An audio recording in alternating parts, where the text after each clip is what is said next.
Atenção! Começa agora uma teleaula de História do Ensino Fundamental. Você vai assistir a teleaula de número 20. Bons estudos!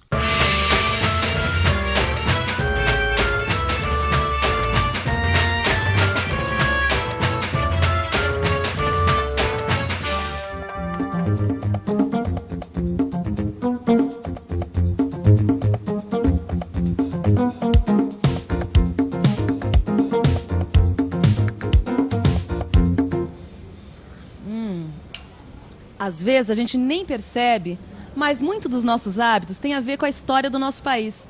O cafezinho, por exemplo. Você sabia que antes de ser conhecido como país do futebol, o Brasil era conhecido como país do café? E é exatamente esse o assunto da nossa aula de hoje. A expansão do cultivo do café e o crescimento industrial do Brasil. Então, hora do cafezinho. Ou melhor, hora da aula. A gente leva uma vida muito corrida, de casa para confecção, da confecção para as lojas para comprar tecido, aí volta para confecção para dar conta das encomendas, e aí no fim do dia ainda tem que enfrentar um supermercado. Ai, amiga, quanto mais eu trabalho para nossa fabriquinha, mais eu fico feliz. Supermercado, tiro de letra. Eu também, é que eu acho ruim porque sobra pouco tempo pra gente estudar. Mas eu tenho uma ideia. A gente pode estudar história enquanto faz as compras. Grande ideia. E o que é que nós vamos estudar? Deixa eu ver. Ahá! Tá aqui. Nós vamos estudar o papel do nosso principal produto de exportação, o café. Você sabe que eu já tinha ouvido falar que a exportação do café era a base da nossa economia. Essa verdade é comprovada, não é? Comprovadíssima, isso desde os tempos do Império. Tem até o discurso de senador que mostra muito bem como algumas coisas eram. É o Brasil, o país que produz atualmente 3/5 partes do total deste artigo e que por isso assumiu uma espécie de monopólio. E a produção de qualquer mercadoria sob tais condições faz pesar a imposição sobre o consumidor, que tem que se sujeitar aos preços dos mercados produtores. Monopólio, venda sem concorrente. Amiga, você entendeu direito esse negócio de monopólio? Eu acho que sim. Pensa bem. Se esse fosse o único supermercado que vendesse café, todo mundo que quisesse comprar o café ia ter que vir até aqui. Exatamente. E tem mais, tem mais. O supermercado ia poder cobrar o preço que quisesse, já que ele era o único que tinha o produto. Agora eu entendi por que esse tal de monopólio só é bom para quem produz. O consumidor que paga o pato. Claro, para o consumidor o que é bom é a concorrência. Mas escuta, se naquela época o Brasil tinha o monopólio do café, quem é que levava vantagem com isso? Ai, amiga, vamos continuar fazendo nossas compras, porque essa pergunta só mesmo um especialista em economia para responder. Os grandes beneficiados deste monopólio brasileiro foram os fazendeiros, que apostaram e investiram no café. Isso aconteceu principalmente no Rio de Janeiro, em São Paulo e em Minas Gerais.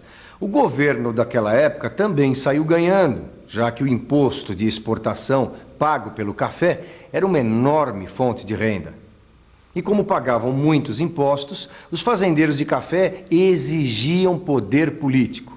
Foi assim no Império, com os barões do café no Vale do Paraíba, no Rio de Janeiro. Era assim também na Primeira República, com os fazendeiros de café de São Paulo. Um exemplo prático desse poder. Quando se produzia muito café, o próprio governo comprava o produto e estocava para manter o preço em alta. O café era mesmo um negócio da China.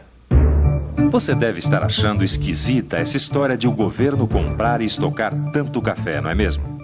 Mas, na verdade, isso é muito simples de entender. Vamos ver outro exemplo. O que acontece nos dias de hoje quando as geadas arrasam as plantações de laranja no sul do país? Diminui a produção de laranjas, é claro. Mas o número de pessoas que querem comprar laranjas permanece igual. Em outras palavras, diminui o número de laranjas, mas não diminui o número de pessoas. O resultado: Você sabe qual é.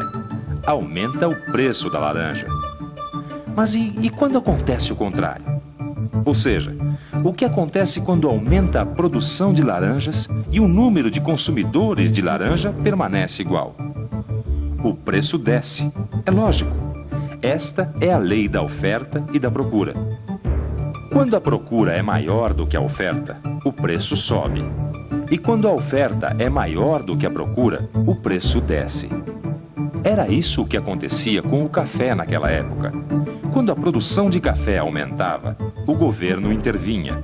Ele comprava e guardava o café para que o produto não chegasse ao consumidor. E assim, ele conseguia controlar o preço do café no mercado. Já tem um bocado de história aqui no nosso carrinho, amiga. Como assim? Olha só, a gente já aprendeu em outras aulas que o Brasil também produzia açúcar e cacau, que é a matéria-prima do chocolate, tá? E hoje a gente ficou sabendo que a partir da metade do século XIX, o café se transformou no rei dos nossos produtos. É, isso aí dá o que pensar, hein? Quais serão as mudanças que o café trouxe para o Brasil? Mudanças? Claro. Ou você acha que plantar café é a mesma coisa que plantar cana-de-açúcar ou cacau? Não é?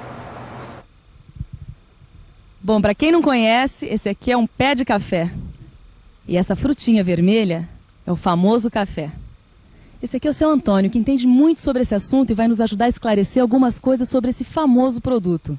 Seu Antônio, quanto tempo leva para um pé de café ficar desse tamanho? O pé de café, para ficar nesse tamanho, ele demora de 4 a 5 anos. E quanto tempo ele leva para começar a produzir? Ele pode produzir da idade de 2 anos, para dar os primeiros grãos de café. E depois ele vai produzindo para o resto da vida? Não, ele não produz para o resto da vida. Uma planta pode produzir até 30 anos. Mas hoje, com a nova tecnologia, eles plantam até 12 anos e depois eliminam a planta e plantam novas cultivares. Bom, isso é o que se faz hoje em dia, porque naquela época o costume era abandonar as plantações e começar novas plantações. Foi assim que a cafeicultura foi se expandindo pelo país. E agora a gente vai ver qual o caminho dessa verdadeira onda verde que foi a expansão do café. A onda verde da cafeicultura começou seu caminho no Vale do Paraíba Fluminense, com base no trabalho escravo. Mas ainda na primeira metade do século XIX, chegou em São Paulo e Minas Gerais. A partir de 1870, com a construção das ferrovias, a onda verde se expandiu rapidamente na direção oeste. São Paulo e Minas Gerais passaram a ser os principais produtores de café do país. Foi uma época de grande crescimento nessas regiões. Sabe, amiga, tem uma coisa nessa história que está me deixando intrigada. Fala! Ora, para tocar uma fazenda de café, precisa de muita gente para cuidar da plantação, para fazer a colheita, etc, etc. E conforme o café foi se expandindo, naquela época já não existia escravidão, não é? É verdade, porque a abolição da escravidão foi em 1888 e foi justamente nessa época que o café deu seu grande salto em São Paulo, indo para novas áreas, onde não morava muita gente. Então, onde é que os fazendeiros encontravam mão de obra para tocar as fazendas? A resposta para sua pergunta acho que está aqui no nosso carrinho. Olha só. Macarrão, pizza, calabresa, tudo de origem italiana. Mas o que a Itália tem a ver com isso tudo? Mas guarda, Bela, o problema da mão de obra foi resolvido com a vinda dos imigrantes, principalmente os italianos. Meus avós saíram da Itália para a lavoura aqui do café. E depois ainda vieram os japoneses. Mamma mia! Bom, em 1908 chegaram os primeiros japoneses aqui no Brasil. Em 18 de junho aportaram os 791 primeiros imigrantes japoneses que vieram especificamente para trabalhar nas lavouras de café. Quem eram esses imigrantes? Eram camponeses que haviam perdido suas terras ou não podiam mais pagar os impostos. Eram funcionários públicos que trabalhavam nas cidades, eram pessoas que não tinham uma mão de obra especializada e que, portanto, estavam um pouco excluídos do processo de industrialização que ocorria então no Japão. A propaganda, evidentemente, dava conta de uma situação muito boa, de uma possibilidade de fazer fortuna muito fácil. E essa, sem dúvida nenhuma, foi a grande e principal motivação da partida deste grupo de imigrantes. É claro que, chegando aqui, eles perceberam que a realidade era muito diferente. As fazendas eram um cenário hostil para eles, os costumes muito diferentes, enfim, a adaptação foi realmente muito difícil.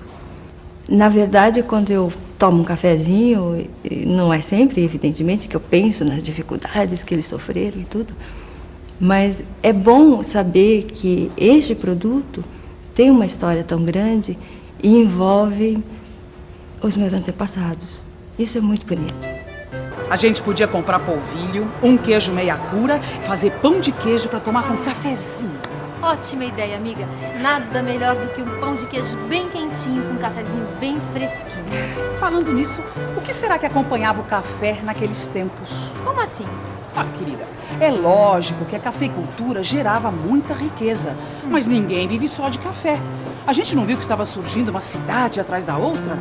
Que mudanças será que essa prosperidade trazia? Boa pergunta, Cida. Vamos pensar um pouco?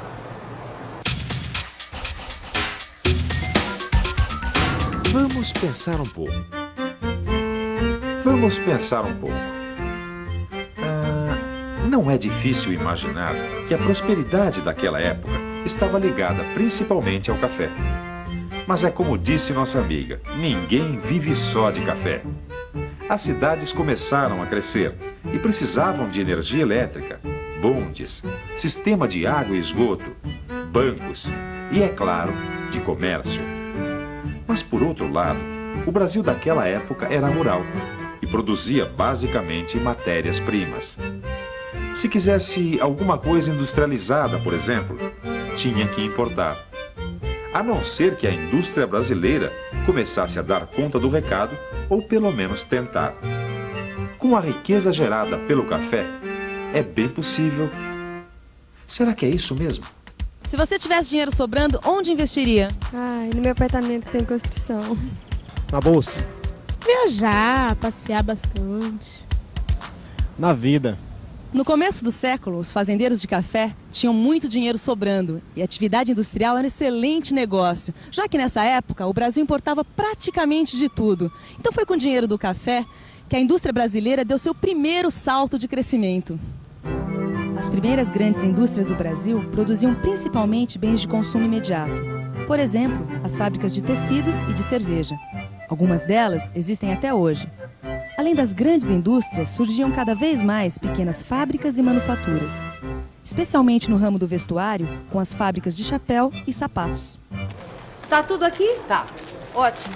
Agora, depois de uma aula de história, nada mais gostoso do que um cafezinho bem quentinho com pão de queijo bem fresquinho. Que tal? Na minha casa ou na sua? Pode ser na minha. Eu sei que você também está morrendo de vontade de tomar um cafezinho, mas agora o importante é não esquecer o que a gente aprendeu hoje, tá bom? Fique de olho na revisão. Tchau. Tchau e até a próxima aula. E atenção, se liga aí que é hora da revisão. Muito bem. Nessa aula, nós vimos que, desde o Império e durante a Primeira República, o Brasil tinha praticamente o monopólio mundial do café, que era o nosso principal produto de exportação.